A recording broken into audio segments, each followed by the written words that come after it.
Shalom, Shalom. Want to start off as always by giving all praise to Yahweh, Ba'ashem, Shah, B'Shem, Kadash. Double honors to the apostles of GMS and honors to brothers doing the work of the Most High in truth and in sincerity. Right. So this one I'm gonna call it a famine is the word on the street or something like that. And it's basically just like, look, this particular situation has basically plunged a whole load of people into poverty, right? Put people in situations where they are now actually, struggling to what was it says there to feed themselves, right? So destitution levels in Great Britain are expected to double in the wake of the pestilence, with an estimated 2 million families, including a million children, likely to struggle to afford to feed themselves, stay warm, or keep clean as the recession deepens, according to a study. Right, and once again, this is something that we were saying this at the very beginning, right? And we're not, we haven't got letters after our names. We're just the lowly, right? Scriptures speak about how the Most High hath chosen the foolish things of the world to confound the wise, as you can find in First Corinthians, the first chapter, right? But we were able to be like, yo, this is gonna lead to this, gonna lead to that. Now, are you telling me that these elites didn't know? Of course they knew, but this is what they wanted to happen. They are on the path they basically want to destroy this kingdom, bring this kingdom into a new world order, right? But what they don't seem to understand is, in trying to achieve their new world order, all that's going to happen is they're going to lose power, right? Okay. Why? Because none hath resisted his will, as the scriptures say, right? Referring to the Most High. The Most High basically said, uh, set Esau up. And this is from the iNews now, right? This is apparently quite an old article, but only we got wind of it just earlier on today or day before, right? It says, Brexit latest, UK should brace itself for months of food shortages from 1st January, right? Delivery experts say. Right, so according to the boss of Europe's largest haulage trade body, the UK is looking at a nightmare scenario that will lead to weeks, if not months, of shortages, right? And once again, as the saying goes, why waste a good crisis? Okay, so now, let's say everyone has or rather the sheep have breathed a sigh of relief now that they've introduced the serum, right? They've introduced the serum, and now everyone's like, oh, phew, now finally we can go back to normal, right? What they call normal, rather. And then now you've got Brexit coming to basically knock that up, right? To knock, so it reminds you of the scriptures, Amos 5:18. Man will lean his hand on the wall, and this rather flee from a lion, and a bear met him. He flees from the bear and leans on his house, on the hand on his hand on the wall, and the serpent bit him, basically meaning one thing followed by another, followed by another. Okay. So that was from the eye. And obviously, if you've got food shortages, right, these elites can very easily, make that even prolong it, make the situation even worse. Okay. And this is from the AP, Associated Press, right? 2 days ago, says millions of hungry Americans turned to food banks for first time, right? So you see that millions of hungry Americans, okay? You can see even, the whip over here, right? So that's a nice looking whip, man. You know, if that's the one of people trying to get food, it's just showing you the kind of people that have been, brought low. And you know what? For the most part, a lot of these people are proud, man. They, would have been, pride, being proud over people who had less, and then now they're in those same positions. Scripture says it is nothing for the Most High to make a poor man rich. It says the deadly pandemic that tore through the nation's heartland struck just as Aaron Crawford was in a moment of crisis. He was looking for work. His wife needed surgery. Then the virus began eating away at her work hours and her paycheck. The Crawfords had no savings, mountain bills, and a growing dread. What if they ran out of food? The couple had two boys, 5 and 10. The boxes of macaroni and cheese from the dollar store could only go so far. a 37-year-old Navy vet. So this is a veteran, right? Scripture, in fact, scriptures talk about that. About a veteran that let me try to find that. I don't. It's gonna be completely forgot how it's phrased. Oh, I'm not gonna be able to find this, am I? No. Um, no, I'm not gonna be able to. I completely forgot how that's phrased. If I keep bear with me, let me see if I can find. Hey Carl, hello, yeah, Bishop Nasha. I was able to find the verse. It's Sirach 26:28. There be two things that grieve my heart, and the third maketh me angry. A man of war that suffereth poverty, and men of understanding that are not set by, and one that returneth from righteousness to sin. The Lord prepareth such an one for the sword. Right, so the point that I wanted to get there is the first one. This is a man of war that suffereth poverty.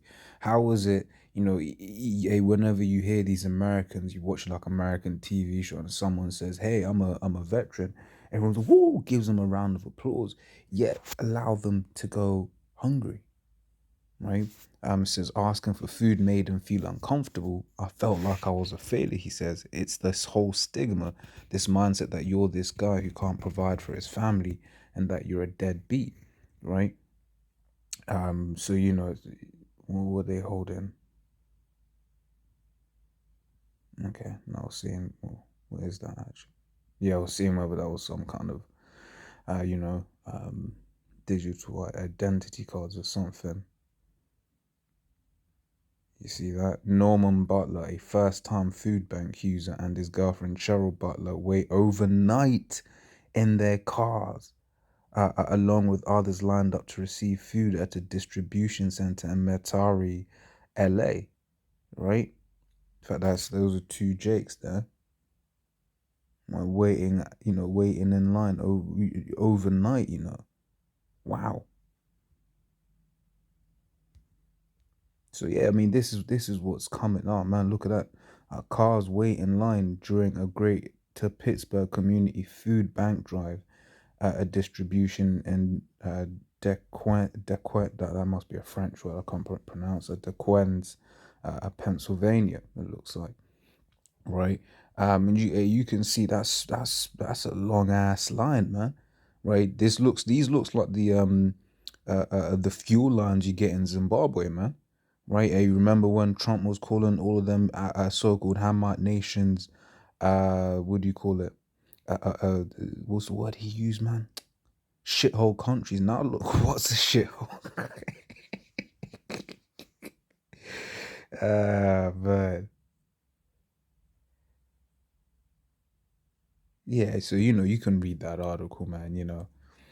Millions of hungry Americans turn to food banks for first time, but we go and go through the scriptures. There's a lot of preamble there. Salat, it's got a couple of scriptures on the famines, this, that, and the others. So, we'll just read some of those and then I'll call it a day. So Second Kings 6:24 to 29. And these things happened before when the Lord brought Israel low.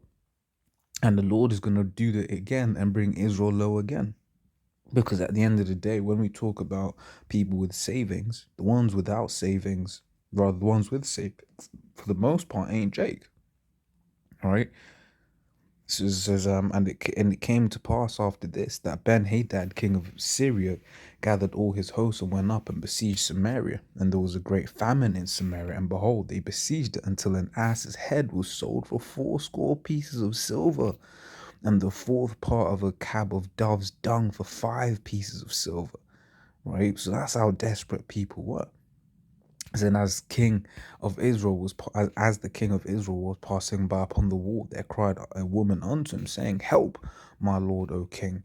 And he said, "If Yahweh do not help thee, what shall I help thee? Out of the barn floor, out of the winepress?" But he said, "Look, you calling to me for help. If the Lord ain't helping you, what the hell can I do?" Right? It says, and the king said unto her, "What aileth thee?" And she answered, "This woman said unto me, Give thy son, that we may eat him today, and we will eat my son tomorrow." And this isn't a metaphor. These were things that happen, right? Because as apostles It's a long time ago, right? And as these days turn and things keep on moving, we see it more and more clearly that cannibalism is coming back in a big way. Okay, in fact, there was a video called "Cannibalism is Coming Back in a Big Way," right? So that we may eat him today and we'll eat my son tomorrow. So we boiled my son and did eat him. And I said unto her on the next day, give thy son that we may eat him. And she hath hid her son, right? So when she was hungry, she was like, yeah, we gonna do it, right? But then when she had been satiated, when she had been fed, right, she hid her son, right? It says, in famine he shall. Oh wait, yeah. So that was it, and then it goes on to say, how the king basically he rent his clothes, man. He was like, what this? Imagine that. That's how low the Most High brought Israel, man. Okay. This is Job 5:20, but this is our comfort. Okay, it says in famine he shall redeem thee from death, and in war from the power of the sword. So all of these famines to come, if we be of the elect, we ain't gonna be affected by it. Right, the Lord will look after His men. Right, one of the precepts we get, Isaiah 5:13, my servant shall eat. Okay. This is Psalms 33:18, echoing the same point. Behold, the eyes of Yahweh is upon them that fear him, upon them that hope in his mercy, to deliver their soul from death and to keep them alive in famine. Okay? There are certain things that we're doing right now that we don't even realize are going to be helpful for us in those times to come, right? Reason I say that, you think of like Joseph, right? The fact he was even sent ended up in captivity in Egypt was so that him and his family could eat. Okay, now they might be someone you met, said hello, hey, how you doing? Who the Lord might use in that day to, might have some spare food, might give it you. You never know. And then the day, we don't even need other people, right? Because the Lord can manifest food from heavens. You think about manna, right? Which basically meant what is it, right? Because you literally had food coming from heaven. They're like, yo, what is it, right? You had the manna from heaven, right? Coming down, right? And you had Elijah being fed by ravens, and you also had the account where Elijah basically he was eating food from said a cruse of oil and a thing of flour. I forgot exactly how it was phrased, right? But it's in the same chapter as the one regarding the uh, the raven feeding him, right? Where basically the flour never finished. And that is all of these different examples that are written aforetime for our learning, right? That through these scriptures we might have hope, right? That we might be comforted. It's Lamentations 4:9. They that be slain with the sword are better than they that be slain with hunger, because with the sword, you get killed, it's relatively quick. You know, worst case, you bleed out, might take a couple of hours, might take a couple of days, okay? Hunger now, look, your brain is selfish, right? And what I mean by that is when you're hungry and you're dying of famine, right? Your brain will basically start, basically give the signals to start, wasting away at your excess fat first. Okay, so then you're like, oh, cool, you finally got your summer body, but then it doesn't stop there. It goes, shit, I've used all the fat, so it starts eating up all the muscle, and then when that's done, it starts eating up all the organs until there's nothing left to eat, right? And then it's just your brain, and you just die, right? It says, they that be slain with the sword are better than they that be slain with hunger, right? For these pine away. You literally just pine away. You watch the road, right? At the end, you basically see the dad. He's just pined away. He was through, right? Coughing up blood, right? Stricken through for one of the fruits of the field. This is Sirach 39:28 and 29. So there be spirits that are created for vengeance, which in their fury lay on sore strokes. In the time of destruction they pour out their force and appease the wrath of him that made them. Fire and hell and famine and death, and all these were created for vengeance. Okay, so famine, that is a spirit, right? It just goes straight in. Hey, when you start looking at the way the Most High does things, man, it's it's out there, right? So fire is a spirit, hail is a spirit, famine is a spirit, death is a spirit, right? And they were all created for vengeance. Okay. Um, Surah 40, verse 9 and 10, it says, death and bloodshed and sword, calamities, famine, tribulation, and scourge. These things are created for the wicked, and for their sakes came the flood. Right now, what happened to the righteous in terms of the flood? They got saved. Right. So if all these things be for the wicked, and we hope to be the hopeful elect, right? Or rather, we hope to be the elect, well, then we shouldn't worry about these things. We will be protected from these things. Okay. But yeah, you can go through the rest of these, right?